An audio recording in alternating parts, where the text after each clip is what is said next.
Yo yo yo mga buntag na sad. Sayo kay may diri ng hinlo kay karon na day magsugod ang Zone 4 Circuit Youth Fellowship.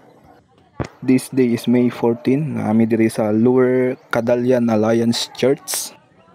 Magsugod ni karon is May 14 to 17. Rag 4 days ang tapos 3 nights.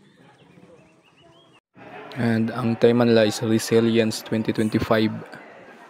Tapos ang mga churches are Salaysay, Lower and Upper Masawang, Mahusay, Tambobong, Baguio Alliance Church, Lower Malagos, Cadalyan ug uban pa.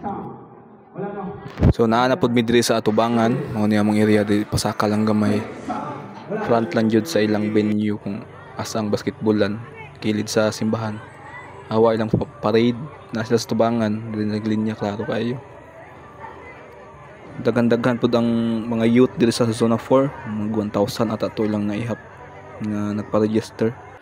Tapos ang nindot po diri is libre kaon ng mga youth. So nindot kayo apilan kay di na sila magluto siguro sa pamahon lang nila. Kani sila daghan kay magpila na sila pag kaon na. Actually kapilahon mi pero dili mi pwede.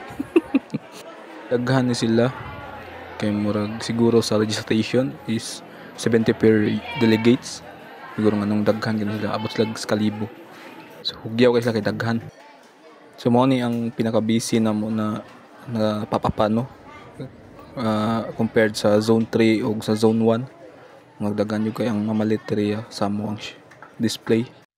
Daghan kay mamalit sa among soda, tapos sunod is sa milk tea, milk jam, tapos napod may burger ug fries. So mo ni kasagaran nila ginapalit. So, naman mi sa tubangan, so apil pa mi sa devotion natin kagabi.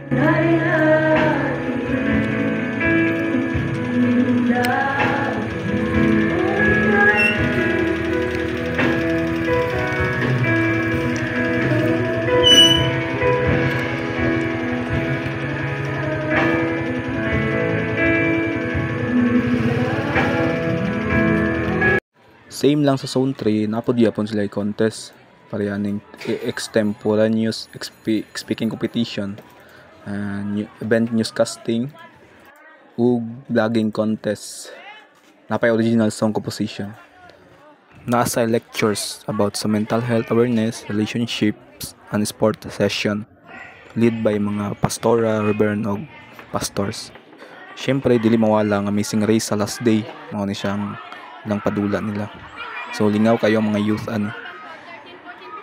nagsugod sa zone 3 tapos nanapod mi sa zone 4. So thankful kayo mi sa pag-support ninyo sa among business na gamay. Aside sa among business is nakadungog pud mi sa mensahe nga gikan sa Ginoo na maka-apil mig devotional ta gabi. Salamat kayo.